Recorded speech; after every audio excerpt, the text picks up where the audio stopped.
So, what's trending? Bridging your Catholic faith with your everyday life.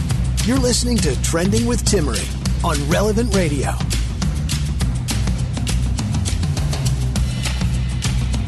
It's Monday. That means it's our weekly happy hour here on Trending. And one of those things that just tends to get in the way of our happiness every now and again. I don't know about you. Social media, my twitching fingers, my phantom phone calling at me, but it's really not. You know, sometimes it's just the sound of something moving outside. I love the silence in my house. It's so peaceful, but I still sometimes think that my phantom phone is calling me or texting me or something, even when I have my phone on silent. So we'll be discussing our dependence on technology a little later on today and why it really is good to either quit social media altogether or just work a little bit on some of those habits we have. There was a study that I was reading last week that we walked through on Friday about this decline in marriage and society, and they ended up connecting the decline in religious practice as well, and I thought it was really interesting. They said that as we're seeing the lowest numbers ever in terms of people getting married at the same time, we're seeing that group of, as they identify, nuns who don't identify as any religion. I'm not talking about the habited nuns. This group of young people have actually even said that 1 out of 3 of them have never attended any religious service while growing up. That's staggering. A third of young people today haven't been involved at all in any type of religion in their formative years. And so it made me ask this question. Are we happier without religion? There's been this correlation where we've seen a decline not only in religious practice, but also in starting families, staying connected to your family. And it's clearly influenced the lower numbers of marriages and new babies coming into this world. But what is the attitude of people who don't have any type of religion whatsoever? It's actually really interesting. So if we were to look at some comments from humanists, they often talk about this blissful sense of ignorance that Christians live their life in, and that's why they claim to be happier, because they're blissfully ignorant. We're just dumb if we believe in God. On the other perspective, psychologists talk about this sense of comfort and meaning. In fact, I'll name it. In the Washington Post, there is a psychology professor from Amherst College by the name of Catherine Sanderson. And she claims that religious people are happier because they have beliefs, quote, that give people a sense of meaning and a sense of well-being or comfort. So we feel safe, we feel comfortable, we feel like someone else is in control, so we're happier. As I mentioned, humanist Maggie Ardente refers to this Christian sense of well-being and trusting in God's hands as blissful ignorance. Isn't that interesting? So to believe in a higher power is to make you ignorant, and is to make you someone who blindly trusts in things. This is an argument some people say, I'd rather live in reality to dictate my life over kind of creating a false sense of well-being. So why is it, though, that we see over and over again that people who actively practice their religion are happier? Well, if you look at some of the studies, they show that people who practice their religion believe in the importance of gratitude and giving. They find it important to be involved in charitable activities. We'll actually talk in just a little bit about how important volunteering is. But I want to come back to what this humanist Maggie Ardente said. So she not only referred to a Christian understanding of well-being as blissful ignorance, but she went on to say this. There is often a sense of happiness in the freedom that comes from thinking critically, shedding outdated and quite often discriminatory religious beliefs, and embracing truth. So what she's saying here is that you really are happier and more free if you just think for yourself, think critically, and get rid of those discriminatory, outdated beliefs. And when that happens, you will be enlightened. You will be able to embrace truth. This is in many ways what many forms of yoga and other enlightenment theology, or should I say philosophy, really pushes. You are freer the less connected you are to anyone and anything else.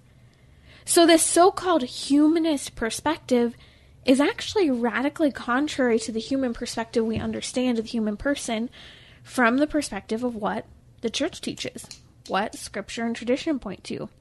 That the human person is created for what? Communion. You and I are created to be with one another. We are created not only for the community of people that we are around here on earth, but we're created to be in communion with God. This is fundamental. No person can deny the fact that they were created and born into a family. Even if a mother or a father is absent, you can only come into the world through some sort of intervention of human intimate love, or even today, through a simulation of it, through the means that are being used via in vitro fertilization in order to conceive and create new life. And even those people who, let's say, are brought into this world via in vitro fertilization and surrogacy, or even people who have been adopted. Some of my dearest friends have been adopted. And I have seen them walk through this journey, this search for meaning. How? Their search for meaning has come from looking for who their biological mother and father are. Whether they were adopted, placed for adoption, or whether or not they were conceived via in vitro fertilization. And it's fascinating to me, this desire to be connected, to belong, is so important. This is a fundamental dimension of the human person, that communion of persons. And so I have a real problem with this humanist approach to life, and that they really are happier, because that doesn't really fall in line consistently of what we know about human nature and much of what science and psychology show. You see, the humanist approach really does say there's a problem in connecting the body and the soul. And it creates this body-soul division because we're longing for communion and connection with people and God. But the humanist is saying, no, just use your brain. Just embrace truth. And I'm not saying not to think. Thinking, the intellectual life, is a fundamental dimension of Christianity. But we have to be aware of the kind of way of the world and how it influences all of us.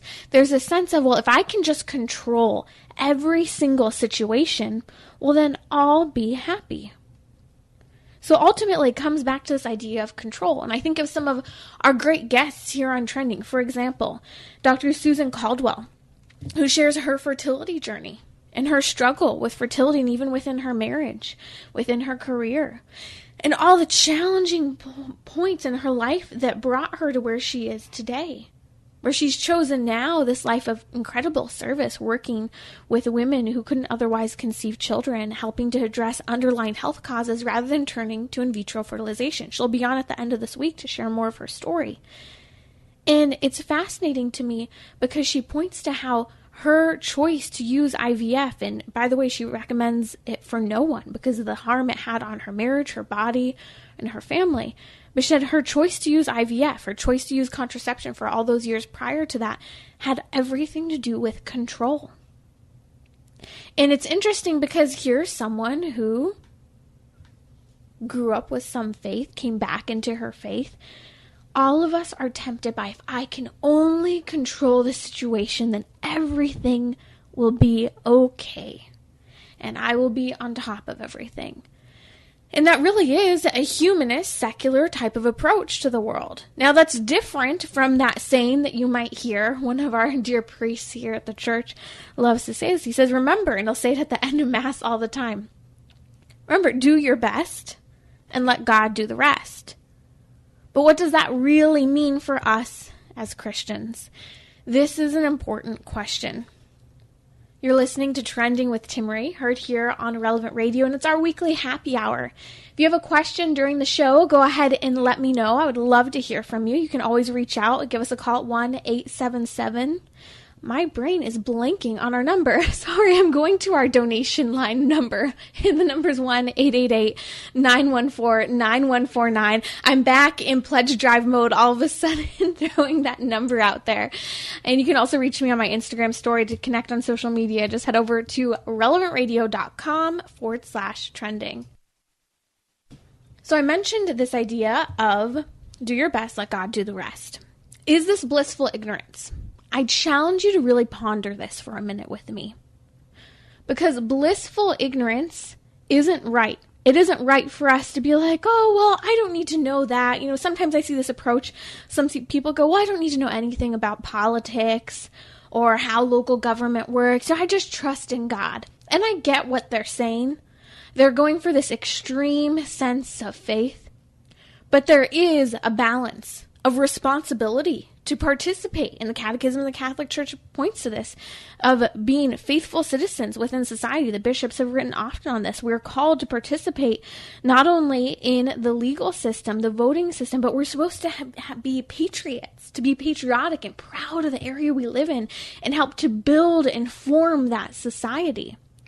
And so it really says, no, you have to be involved. But you have to follow God's law and know that if you are acting according to the commandments, according to the precepts of the church, according to the great moral truths, then yes, God will do the rest. But if we're just saying like, God will take care of me, that's fine. I'm good. We're all good. That is blissful ignorance. And I think that at times we receive just criticism from humanists and atheists for behaving in such a way.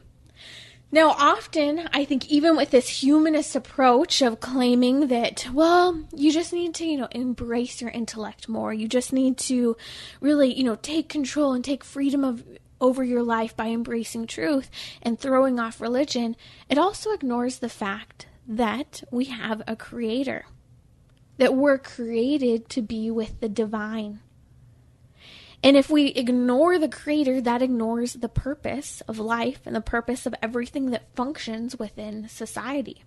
And so it really does leave providence out of life. Providence, we could talk about from multiple perspectives. From the perspective that God is really working in time and in eternity, and that all things happen for a reason. Even the timing of being late for church sometimes. Even the timing of narrowly avoiding a car accident, choosing not to go to the store, meeting this particular person at a specific time in history. Providence, think about it, also provisions. God's provisions, He will provide for all that we need, and we will be okay. But when we separate ourselves from our Creator, we have no purpose. We have no communion to direct us toward that communion with other people, nor do we have that communion with God. So it leaves us asking this question: what does it mean to be human? Well, to be human has to do with the pursuit of happiness. If we were to look back to Genesis chapters 1 and 2, we would see this, that the human person was created in God's image and in His likeness. But what does that mean? Well, to be created in God's image and likeness means that we are like God. Not that we are God, we are like God. Well, there's that saying, and I say this often here, but it's so important because it's a summary of understanding the human person, our anthropology, and our purpose. Okay, you hear it all the time. I hate the saying, God is love, because it sounds so fluffy and ridiculous and obnoxious. I feel like sometimes people will say that in some sort of theology class, and it's supposed to make me feel really good and have these warm, fuzzy feelings. Almost like that ignorance is bliss attitude that humanists call us out on. But bear with me here. If we're created in God's image and likeness, and God is love, then we are made for love. Well, in order for us to be made for love, in order for us to be made in God's image and likeness, two things are demanded of that we have intellect and that we have free will.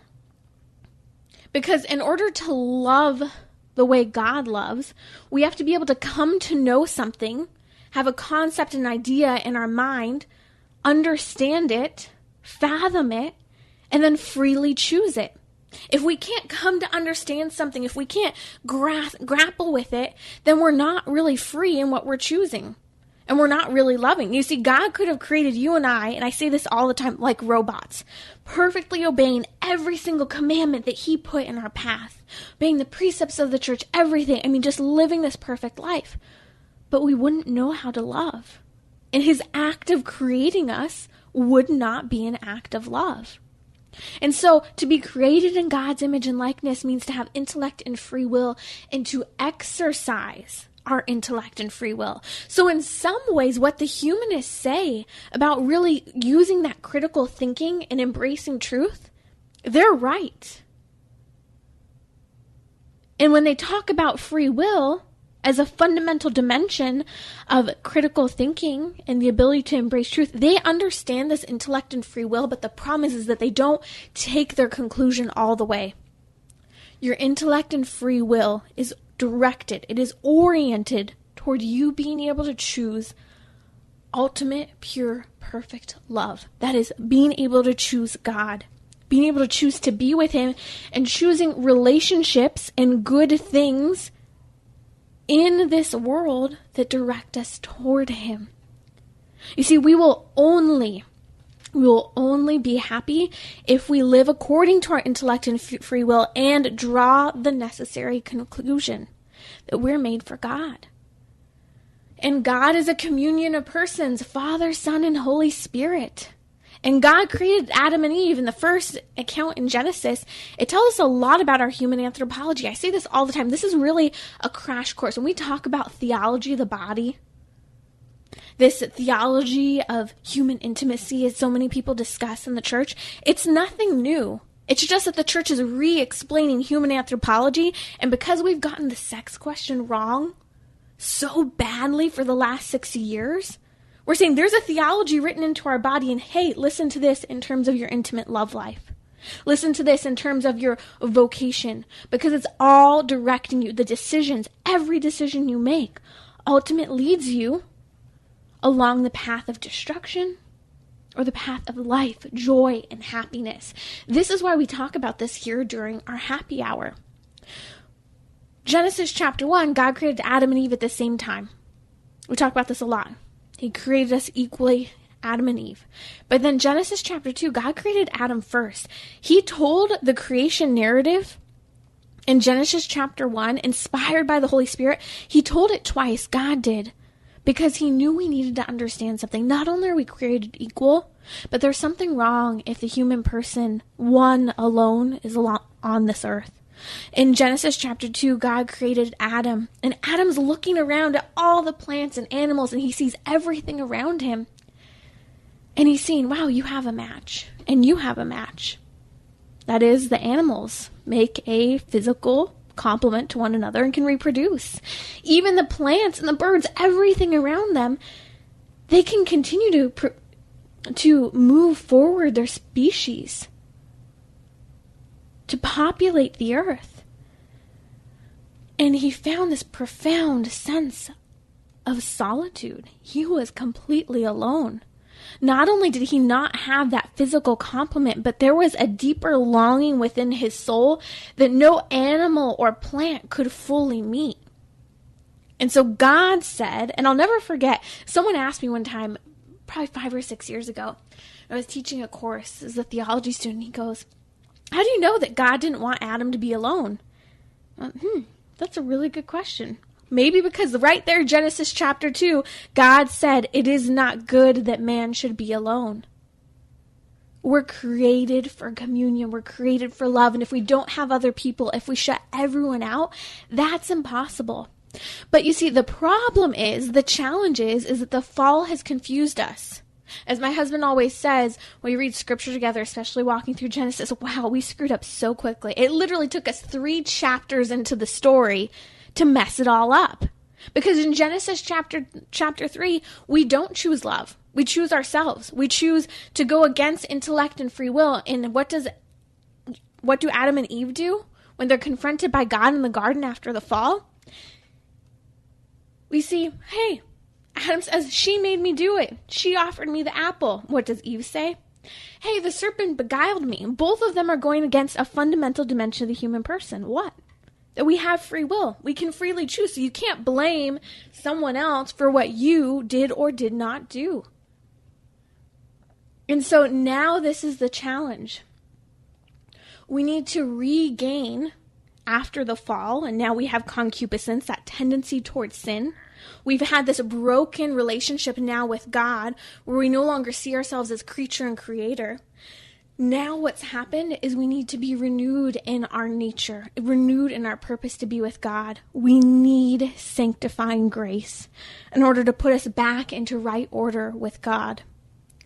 This is so important for us, to come back to that proper understanding that we are created in God's image and likeness. We're created to be with Him. We're created for sacrificial love.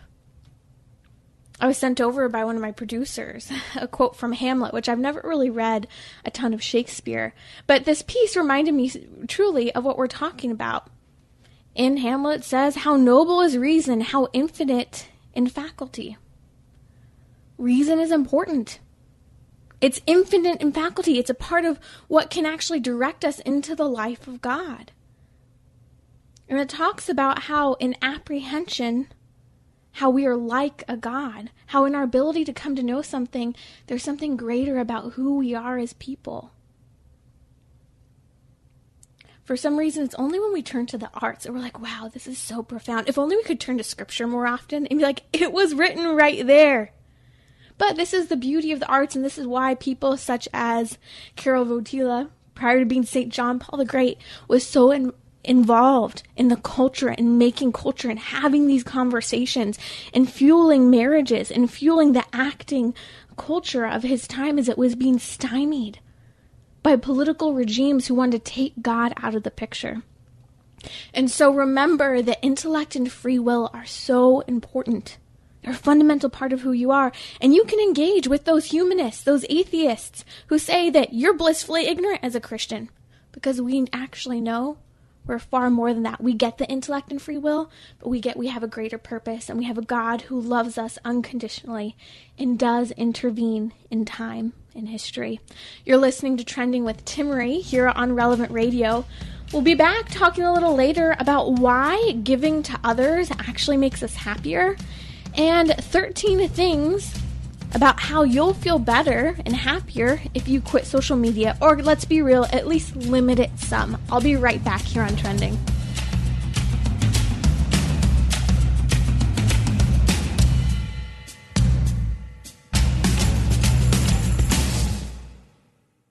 The Relevant Radio studio line is sponsored by Catholic Order of Foresters. Information about employment opportunities and their flexible premium life insurance plans are available at relevantradio.com/forester.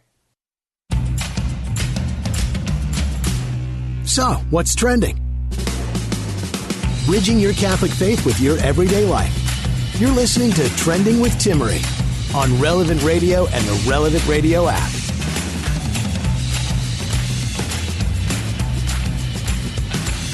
Oh, forgive me. I'm sitting here on Instagram. I really need to take these 13 tips for being happier if I ditch social media. It's true.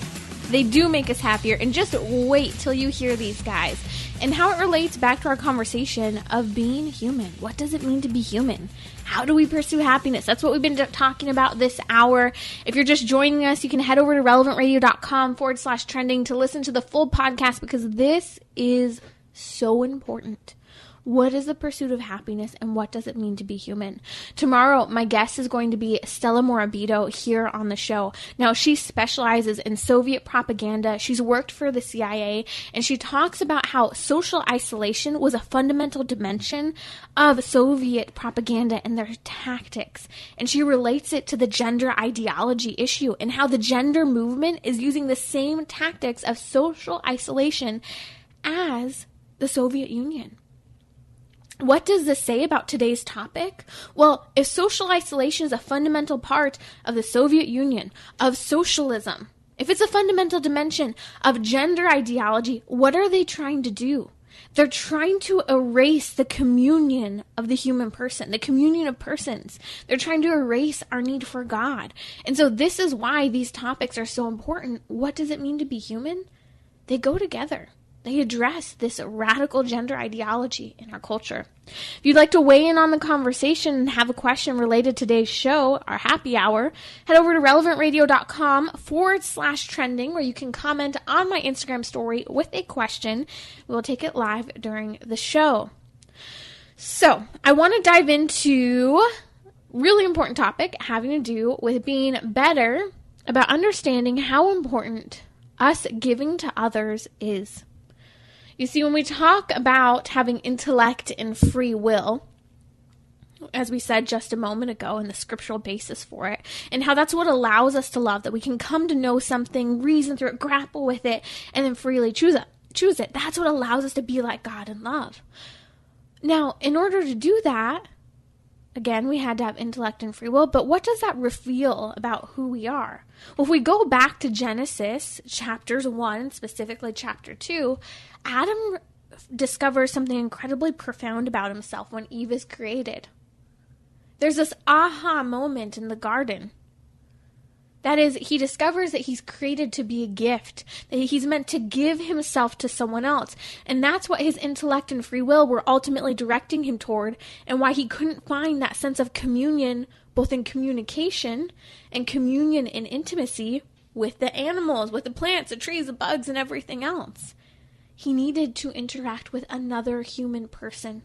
And so the physical complementarity of the body, like a key and a lock, reveals on a material level the gift of self, but it reveals on a spiritual level, because the two always go hand in hand, that I am made to be a gift, and that I'm happier when I'm giving myself. Because remember, Adam was alone in the garden until Eve, and there was simply something profoundly missing in his life. Becoming a gift of self is an essential part of Christianity. In fact, Gaudium et Spes, one of the documents that came out of Vatican II, has this beautiful line that we need to remember that follows on the full over 2,000 years now tradition of the church, going back into Judeo-Christianity. And it says this: a person cannot fully find himself except through a sincere gift of self. That is, you and I won't discover who we are, what we're made for. We also won't understand what it means to be happy if we do not understand that happiness comes in giving it all up, in giving ourselves to other people. Wow, God is so incredible. He wrote this into the human body through the intimate complementarity of husband and wife. He wrote this into the human body by literally creating the female body to be able to grow and nourish and carry with her body that child. As we've talked about here, Dr. Carrie Grass and I talked about this last week here on Trending. If you didn't catch the episode, you've got to check it out.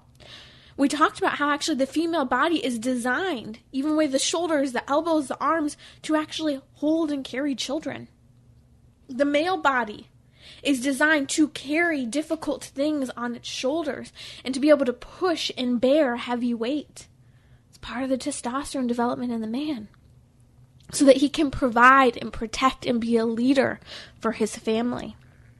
You see, all of these physical dimensions and characteristics of the human body point in and of themselves to this gift of self.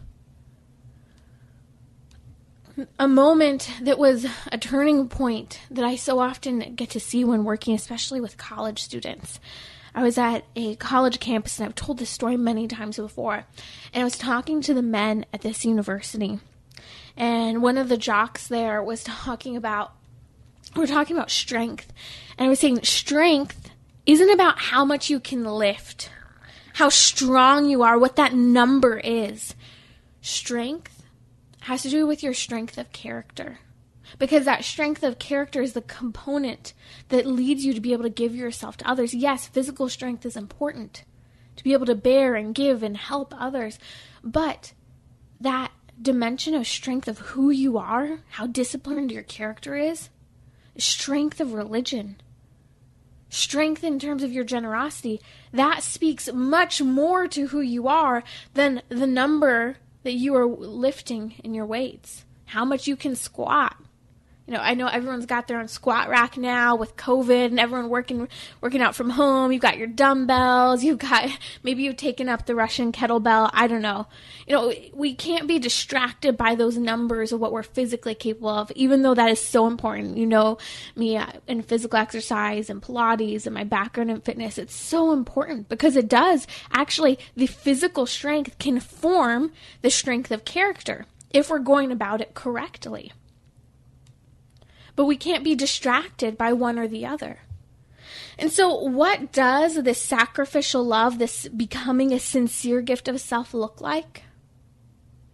I think a really incredible path of discovery on this was when Aristotle, predating Christianity, came to the realization that really friendship was a fundamental dimension of virtue, and that virtue was necessary for happiness as was friendship. And he broke down friendship according to 3 types of friendships. And we've talked about it here regularly on the show. You can catch the podcast where we've discussed it, where friendship has to do with 3 different dimensions. You could have a friendship of virtue, or you could have a lesser friendship based on utility or pleasure. But when the basis of your friendship is a virtue, sacrificial love, giving to another person, when difficult times come, that friendship's still there. But when your friendship is based on a utilitarian mindset, how useful someone is to you, well, when they're no longer useful to you or you for them, the friendship fizzles away. Or when the pleasure is the basis of the friendship and you're not willing to be the lifestyle of hedonism, that is a pleasure-oriented lifestyle for the other person, they're gone. They're out of here. They're not interested in you anymore. And so all of this shows that really we're created to do more, be better, give ourselves, find profound meaning behind everything we have, everything we are. It's interesting. I've been looking at some of the Pew Research Center studies on religion and how it affects us day to day. And there's some studies that, I don't want to talk about this from the perspective, oh, look, Christians are so great, let's tap them on the back, because we can be awful sometimes. We can falsely use Christ's name to carry our own banners, to represent a certain type of people, to get votes. And it's so easy for us to use our Christianity. But at the same time, this study is enlightening. It showed people who are highly religious are more engaged with their extended family, are more likely to volunteer, more involved in their communities, and generally are happier with the way things are going in their lives. They also emphasize gratitude more than people who don't identify with any religion. That is that group, the nuns. Not religious nuns, as I've said. You see, 2 out of 3, quote, highly religious adults, as the Pew Research Center reports, says they have donated money, time, or goods to help the poor in the past week. That's actually a pretty staggering number, 2 out of 3 highly religious adults. And going beyond that, they actually not only are involved in religious type of volunteer experiences and giving, they're actually more likely to be involved in non-religious volunteer groups in addition to their religious-based groups. So they're more likely to be involved in the community, in a Rotary Club, in volunteering for a gala for a secular organization. Why is that? There's this disconnect in terms of Christianity versus non-Christianity. This humanist approach says you will be free the more you detach from everything else and just use your intellect. Detach from any type of tradition, whether it's a cultural tradition or a moral or religious tradition or a political tradition even. Detach from everything. Have no connection to anyone or anything. Versus Christianity is saying, no, you are created for communion. You are created for responsibility. And not only are you created for those things that you ought to give to others, that is justice. Justice is giving others their due, what is rightly deserving for others. And sometimes that can even mean when someone is hungry, a lot of time it means this, and they come knocking at your door, which rarely happens, so we need to go out and seek them. If someone's hungry and comes knocking at your door, if you have enough, they have a right to what you have. They have a right for you to give it to them. That's radically different from charity, versus charity is giving when it's not necessary, when it doesn't belong to someone else, when it actually might even hurt you a little to give. I mentioned at the beginning of the show how humanists criticize Christians for being blissfully ignorant about things, that God will just take care of me and I have this sense of well-being. Well, there is this sense of well-being and trust and blissful joy in God when we recognize this is going to hurt me to give to someone else. That might mean that I need to fast a little bit. That might mean that I need to make a sacrifice in order to give my time, in order to give my talent, or in order to give my treasures. But I know God will take care of me because He created me for this. And I can sacrifice in the midst of having less, but also God's providence. He has a way of working things out and giving us so much more than what we ever even had to begin with. So why does giving to others make us happier? Because it's written into the human body. It's written into the body and the soul of the human person that can never be disconnected. The two go hand in hand. We can come to understand that we're created to be a gift. We're created to give to others. And then we're created to freely choose it. You see, regaining this sense of religion and this religious anthropology that is ultimately human anthropology in our lives directs us back to the purpose of life, directs us back to this path of marriage, of starting a family, of being more generous, even with the idea of having children. We have this difficult time about having to time kids and have kids on our time frame. Or that we have to have kids when perhaps we're struggling with fertility. And we could be so mournful and depressed during that infertility struggle. Or we could say, praise you, Lord, that you've given me this extra time free of children to serve you. It's part of my own journey. I wanted to be married sooner. I wanted to have kids sooner. But that wasn't what was in the cards, in the timing that I wanted it. And so I could either sit here and be bitter and be on that hunt and be distracted by everything and compare my life to everyone else's, which is so often what our society does right now. Or I could have this understanding and be reminded over and over again and slapped in the face with it that you are not created just to live as an island. You're not created just for your desires, your base desires that are, although many of them are good. You're created for greatness. You were created to give yourself to others. And so any additional time you have should be used wisely, should be used in a way that is generous and sacrificial. And so this actually ties into why good social media habits actually make us happier.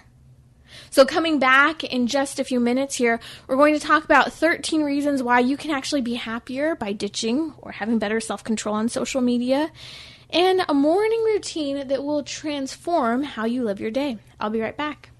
Timmerie will be right back. You can reach her on Instagram and Twitter at Timmerie. That's Timmerie. Sponsorship for Trending with Timmerie is provided by Catholic Singles, a dating app that connects single Catholics based on faith, values, and shared interests. More info at CatholicSingles.com. We're talking about what you're thinking about. You're listening to Trending with Timmerie on Relevant Radio and the Relevant Radio app.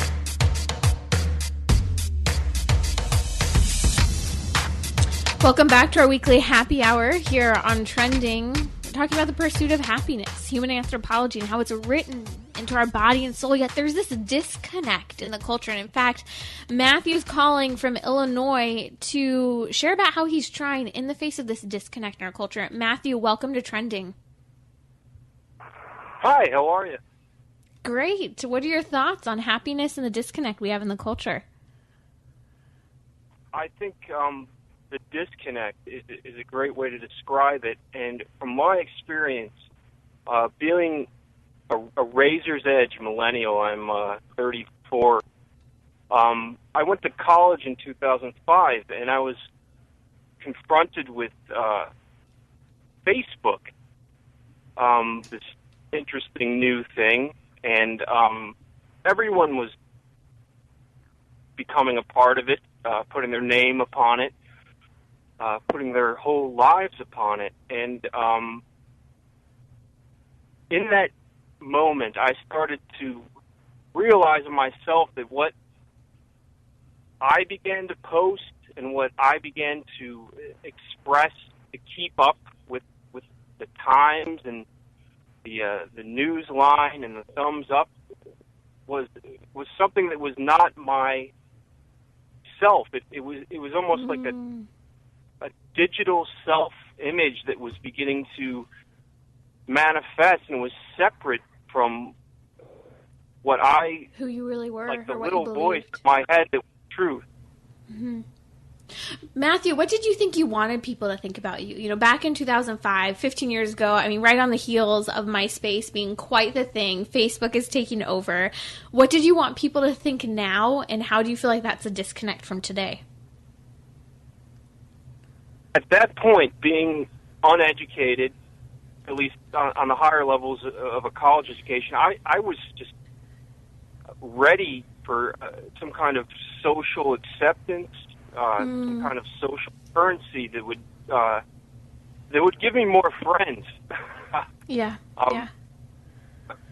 Like, no matter what the cost of consideration, and I would, you kind of sit there with the cursor blinking at you and the ellipsis, and you're like, well, what can I do right now to make a presence and make my social appearance more profound to people? But in that, I thought that it was something that it didn't quite align with reality. Yeah. Okay, quick question for you, Daniel, before I let you go here. Do you feel like your social media connection then or even now has ever made you more connected and to have, stronger relationships in person based on the statuses you're throwing up? No. At that point, it was the beginning of the end. About a year later, I quit Facebook, which was apparently a very rare thing. And my social media identity, and even as it bled into the reality of my social identity to my real friends who I would see in person, was kind of depleted. And because it didn't keep up with that digital arena. And I would just say at this point, when 2016 came around and I myself woke up from some kind of media daze. Daily I would watch CNN and laugh at the Daily Show, but it was at that point where something really created a incredible schism between what was being portrayed and self-effaced in the media and digital realm and reality, as we know from right. Donald Trump's speeches he gives, and then they say the complete opposite of what he says. But I find that the friends right, on Matthew. Facebook, Thank you so much for calling, because I want to touch on some of the things that you said about social acceptance and ultimately this strong desire to belong. And that desire to belong is so strong in our lives. And so when you were talking about your social media posts back in 2005 and how you'd put things up and you even say, that wasn't even me. It wasn't what I wanted. It wasn't what I wanted other people to hear and know about me. That social acceptance does point to that desire to belong, but it doesn't just have to be social media.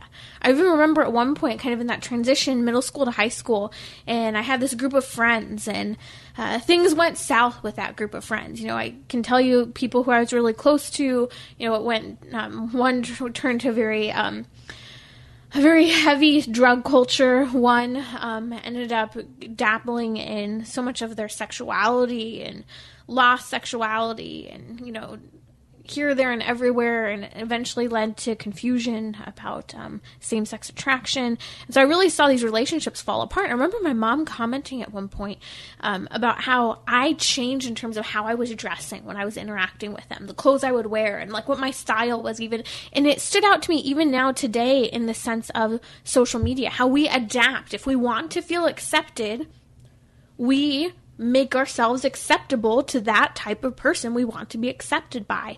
We do it on social media. We do it in the workplace.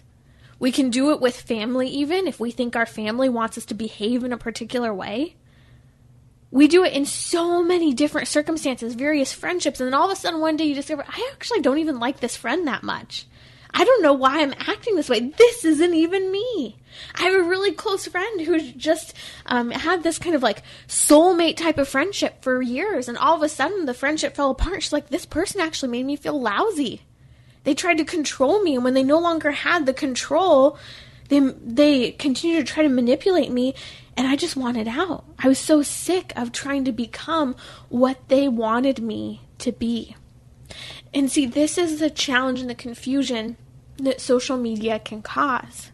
But not just social media, as I said, our own friendships that we choose to try to find social acceptance in this desire to belong. So I want to tie this into a fabulous article from thehealthy.com, and it's 13 things that could happen when you quit social media. We'll run through some of these quicker ones. You'll get more work done and you'll do it faster. Totally true. We don't even have to go there. It's true. I sometimes think I'm going to go to social media for great social inspiration. Yeah, no. Conversations are way more inspiring, just saying. Or even just staring at a wall, reading a book, okay? That leads to essentially you get more creative. Your creative juices start flowing when you ditch social media. It's true. I remember there's a story of this woman who was huge at working for NPR, and then suddenly she had a kid and found herself doing hours of laundry, pushing strollers up the hill, and she found that this came on the heels of the iPhone coming out, and how the iPhone had actually stymied her creativity. But then having a baby and being home doing mundane tasks to care for her family, she found her creative juices were flowing and she was interested. And so she started, all of these efforts to start limiting social media in her life, and is a huge advocate for it as well. So you become more creative. You become better at what you do. It says you might feel anxious at first. It's true. You might feel anxious, like phantom phone is ringing. In fact, I remember when I first turned my screen to black and white on my phone so that I couldn't have a color on there, because the color and the notifications give us little dopamine leaks of pleasure and excitement, and we desire the color and the brightness and all the notifications.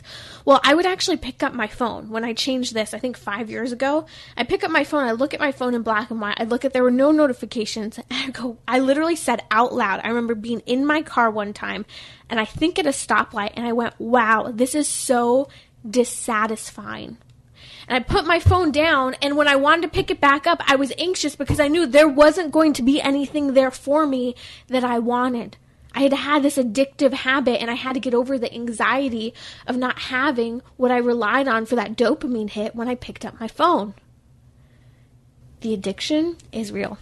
It also says you'll feel less stressed. You'll feel more self-assured. You'll get more sleep. Oh boy, this is a big one. I do not use my cell phone in my bedroom. When I had a smaller living space, I would make sure it was only ever on the opposite side of the room at my desk and nowhere near my bed. I don't take my phone to bed with me or any technology. No TV in the room, no laptop, iPad, nothing. Keep it pure. Your bedroom is your sanctuary in your home. It should be a place of rest, of conversation, of love. Not only will you get more sleep, but you'll strengthen your face-to-face relationships. It's true. You won't be distracted by everything coming on your phone or what you want from your phone. And I emphasize that, what you want from your phone, because sometimes in social settings, we are uncomfortable. And so we want a release from the discomfort. We want a release from the silence, from the awkward conversation, from the pressure to interact. Well, when you don't have that phone with all those little chemicals firing to make us feel happy and safe, and you keep it in your purse or leave it in the car, it changes your face-to-face interactions. In fact, this also says your decision-making skills will improve. You'll argue less with people. And you'll also develop more emotional intelligence. Wow, look at that. This is another key one. When people put down their phones, they recognize for the first time they're experiencing emotions they've never had before. Maybe they're experiencing boredom. And what's funny is because this actually says that you'll be less bored. And I'll come back to that in a second. You'll develop a profound sense of learning about yourself. You'll actually sit less. You'll be more active. Another key tip here, I try if I'm using my phone to stand up, especially because I work from home. And so during the day, I could just like flop into the couch and be in this abyss of my phone. So I try to use my phone while I'm standing at the counter where it's plugged in. Uncomfortable, find your feet are aching. Oh boy, it's time to put down your phone and walk away. We need to help ourselves to detach. But finally, you're less likely to get bored, as I mentioned. The other day, I was standing in my kitchen, I went to reach for my phone, and I flipped it over, and I was about to push the button for it to awaken. I never let my phone just awaken automatically, because it's even more enticing to use it. And I go to press the button, I went, I'm actually bored. I want to do something that engages my mind. I want to read a book. I don't want my phone. I want something else. Remember, we're created with intellect and free will. We're created for love. But remember, that intellect, sometimes that desire to run after our phone is a desire to form our knowledge base, our understanding. But that's not done in the same way as it is on a phone, as in conversation and really solid reading and education.